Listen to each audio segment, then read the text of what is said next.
So let's say that you're supposed to be writing that 20-page paper and you get distracted by Instagram. And you go, oh, it's okay to be distracted by Instagram. I've got no idea what I'm going to write about anyway, so I'll just Instagram some more. Would that be okay if your child did that? Probably not, okay? And then another one I will talk about is the irrelevant connection, which is you take two things and you link it together that completely has nothing to do with each other, okay? So we'll be going through all of this more during when we break into groups. So now that you understand about perfectionism, the fight-or-flight trigger, cognitive distortions, what in the world do we do about it? Well, first of all, you have to be able to identify the thoughts that occur in order to stop them in their tracks, okay? And what you can do is you can use your emotions as the red flags, because many people who I work with will say, well, I know I'm having these errors, these mind traps. I have no idea how to identify it. I only notice them after the fact, like way after the fact, okay? And one way that you can identify these mind traps is to use your emotions to gauge. Emotions are useful. Just because they're full of irrationality doesn't mean that they're not useful, okay? So, if you're feeling frustrated, if you're feeling anxious, overwhelmed, these are useful emotions to tell you there are some negative thoughts that are occurring. So that's when you have to sit down and determine what are these negative thoughts that I'm experiencing. And then you have to address the behaviors. So some common behaviors: having trouble meeting your own standards, or taking exceptionally long time to complete tasks because you're trying to perfect the task. You let your standards get in the way of productivity, deadlines, and task completion. And that's actually, you let your expectations get in the way. All right? And then you procrastinate and give up easily. So these are some common behaviors for people with perfectionism who procrastinates. So for these next 15 minutes, what we're going to do is talk about, well, what do you do now? Okay?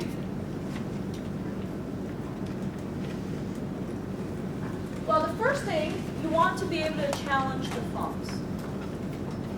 So, remember, you use your emotions as the red flags to identify when you're having these mind traps occurring, right? Then you stop, and you have to identify what exactly are the mind traps. And when you identify them, are there any accuracy to the thoughts?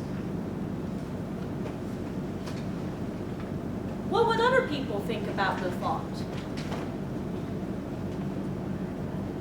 Is there a more realistic belief to this situation? And then if you identify that there are many more realistic beliefs to a situation, you have to practice flexible thinking in the gray. Thinking in the gray rather than thinking in black and white. Okay? So for example, this 20-page paper that keeps coming on. You know, it's there. I'd rather be on Instagram. So what is my thought? This paper doesn't matter right now because I have no idea what I'm going to do with it anyways. And I'm going to go on Instagram instead because it's more entertaining. Well, is there any evidence to support this? Probably not. okay? The paper is due in 3 days unless you don't want to pass this class. There isn't much evidence to support this. Would other people agree with you? No, you don't need to worry about that paper. 20 pages, you'll get it done in 3 days' time. You'll get it done even 2 days. Yeah, keep enjoying yourself on Instagram. Would your friends, peers, say that to you? Probably not. So then what is a more realistic thought? How about the truth? I have no idea what I'm doing with this and it scares me to hell. And therefore, it's much more comforting for me to avoid this for the moment. Although I know that's not the best approach. Or you can have beer because you have fear. You can have what? A beer? Yes. You can have a beer? Yeah, that's definitely avoidance. Yes, you can have a beer and forget about it. Yes, I won't even be worrying about it. I'll figure it out when I come out of my hangover. So with or without the Tylenol? Yeah. So yes, beer and then Tylenol afterwards. You have to be able to identify what exactly is happening so that your thought is reflecting reality and not whatever imagination you're coming up with, that you're fabricating, okay? And then part of that is accepting that truth and being able to tolerate it because that's the only way that you can shift your perspective, shift your thinking, and be able to resolve the problem. Unfortunately, I don't think beer would help to resolve that problem. You can drink vodka. Vodka also. Okay. All right, so then what do? Well, you have to take this 20-page paper and break it down, right? Breaking mountains down into molehills.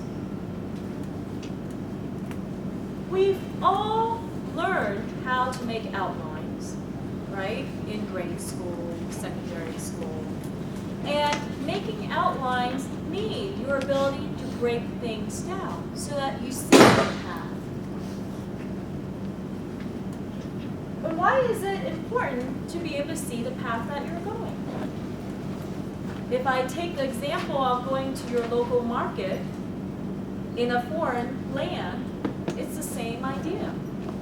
Let's say that there's no cell towers in this land, okay? And your GPS doesn't work. What are you going to have to do? Maybe someone will draw a map for you and lay out exactly what the landmarks are. Over here, you'll pass this tree. Over there, you'll pass this rock formation, right? And you're traveling on this path, and you're confident about traveling on this path because you see exactly where you're supposed to go. And you're passing these landmarks. Oh, here's that tree. Oh, here's that rock formation. So you stay on the path because you're getting confirmation that you're still on the right path. So having this blueprint, having this map, allows you to have these semi-goals, short-term goals, that is easily reached and that's defined, okay? And also, what if you are traveling on this path and you pass the tree and you pass this rock formation? No, the map says you're supposed to go like another 50 steps, and I've gone another 50 steps, and I'm still not where I'm at. And then the map says somewhere along the way you're supposed to make a right. I haven't reached that point yet. If I was in this situation, what I would be doing in my mind is already formulating plan B. Right? Well, okay, I haven't seen a right yet. Did I see a right? I don't think I've seen a right turn yet. So I'm going to keep going until I see that right turn. And when I see that right turn, I'm supposed to see this building. So when I do see that next right turn, I'm going to check and see if there's that building. And if there's not that immediate building as it indicates on my map, then I might go back on my main path, right? When you have this blueprint, it allows you to formulate what to do if something goes wrong. So for this 20-page paper, let's say I'm looking for literature to support this hypothesis, and I don't find any literature to support this. Maybe what I need to do is tweak my hypothesis with literature that I do find that's related to my main goal, my original goal, right? However, until you have that blueprint, you have no idea.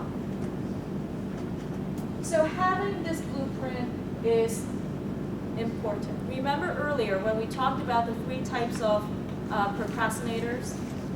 The perplexed procrastinator is the one who has an extremely hard time developing this blueprint. This is the person who gets overwhelmed because this person sees 20-page paper and becomes overwhelmed. They see this mountain. They have no idea what to do with this mountain. Okay? Another situation, metaphor that's similar to this. Let's say that you're going to run a marathon. Who's run a marathon before? Not me. Good for you. What's it? 26.2 or 20? You're right. 26.2 miles. No way. Thank you. Good for you. Why is it that most of us don't do marathons? It's too long. It's too far. I can't do it.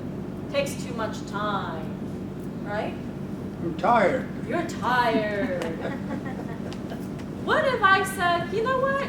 See if you can just run half a mile. Can you see half a mile? Yes, you can see half a mile. So you were able to run that half a mile, right? And after you run half a mile, what if I say, think you can do another half a mile?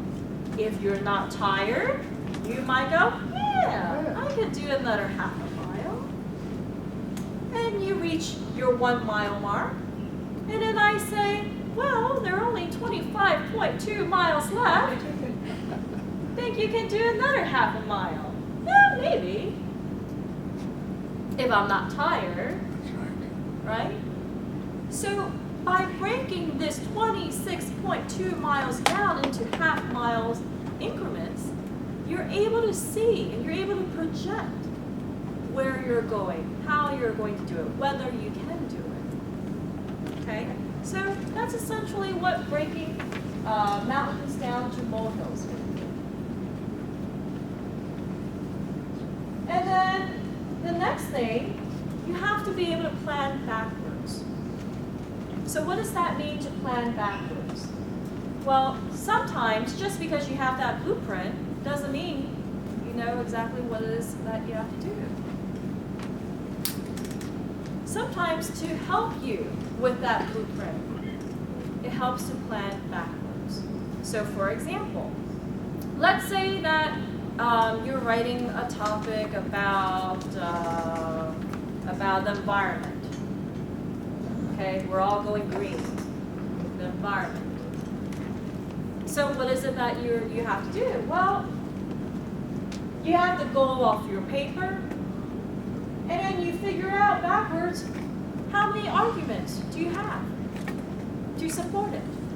And then you have to figure out, well, what is your main thesis? What is it that your hypothesis? Do you support whatever the claims are? Do you not support them? I know there's a lot of talk about El Nino. We've certainly experienced a lot of rain in January thus far. Okay? So when you plan backwards, you're also associating time frames for each of them. So you can see how long you're traveling on this path before you shift gears. Now, why is it important to associate time frames?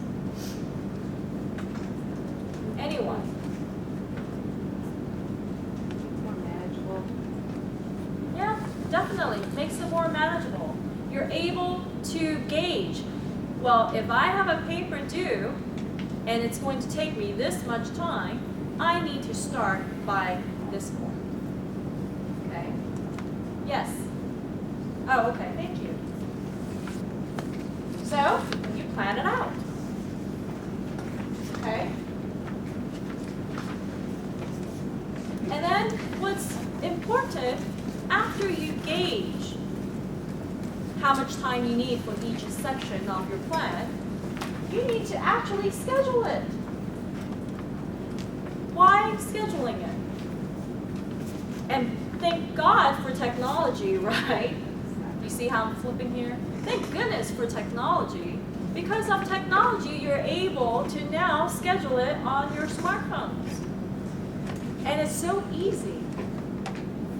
And you have to schedule it because if you had a dentist appointment and you're not sick, are you going to go to your dentist appointment as it's scheduled? Yes. Right? If you have an appointment with a client, are you going to cancel if you're not sick or if there are no emergencies or no reasons to cancel? No. Right? How many of you have to-do lists? How many of you have had the same to-do list for a long time? Yeah. Why is that? It's just there. It's just there. I'll get to that when I get to that. However, if you start planning, scheduling your to-do list into your calendar, do you think you'll be more inclined to get it done? Yes, because it's there right in front of you. Okay? And you know, there are 160 hours in a week. 1,440 minutes in a day. That's a lot of time to be Instagramming instead of getting your to-do list done, right?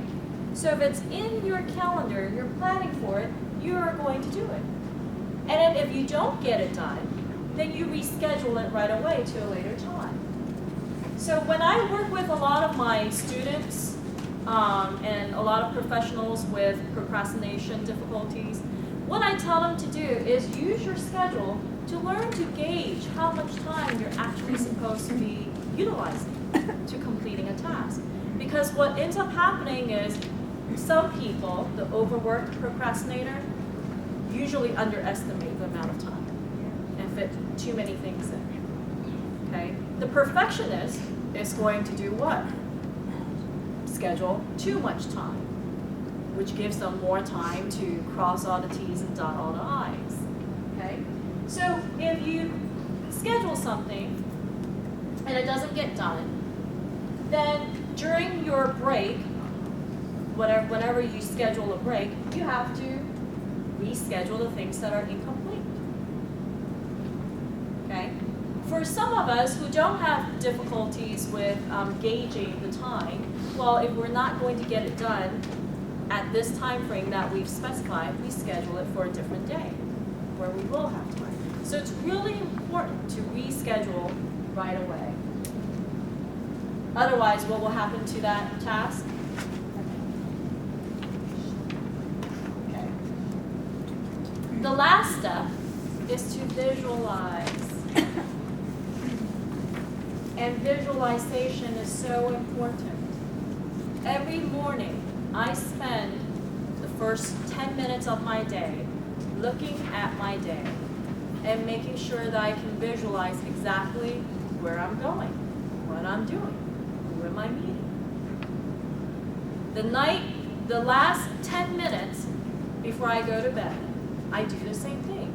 I look at my schedule for the next day and make sure I have in my mind what I'm doing.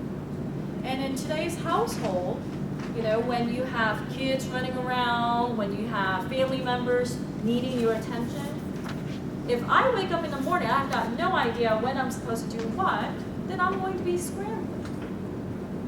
Okay? really important to visualize. And more importantly, when you're visualizing, that you visualize the completion of the task. You're using all 5 of your senses to visualize. Okay, so let's say you're visualizing winning a trophy from soccer. Okay? Well, what is it that you're going to visualize? You're going to visualize the game. You're going to visualize the position that you're playing. You're going to experience what it's like when you're in that game. Okay? More importantly, you're going to visualize kicking that goal or assisting in kicking that goal. All right? If you visualize completion of a task, guess what your brain is doing? It's seeing yourself doing it. And remember, your brain cannot tell the difference whether this is a real experience or not. For example, how many of you have woken up from a nightmare and it felt real?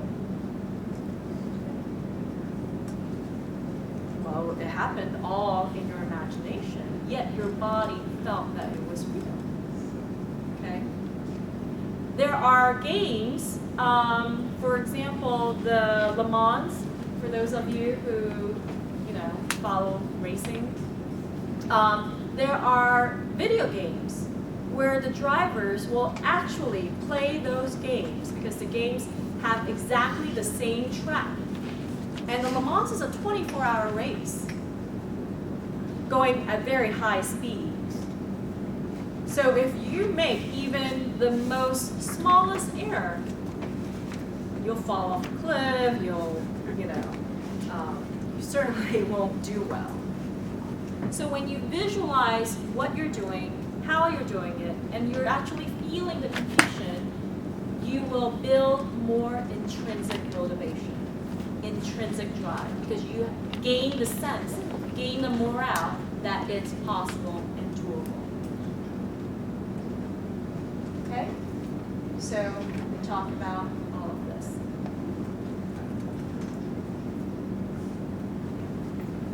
Okay. Questions? Oh, one last thing. Some people ask, is perfectionism okay? I have a lot of parents, especially with today's students, today's kids. The schools are so competitive, and all the parents are saying, well, I want my child to be perfectionist. Is it okay? And my response to them is that is the amount of time that the child is spending perfecting their work worth it? If it's at the sacrifice of family time, physical activity, socialization with their friends, is it worth it? And if it's a need, I need to be perfect, you're leaning more into rigidity, which can be problematic. Okay? And one quote that Kobe Bryant have said that I absolutely love, practice makes habit. Okay? It doesn't make perfect. It also doesn't make better because, if you're at your threshold of how it is, it might not make better. It makes habit though. Okay? Questions?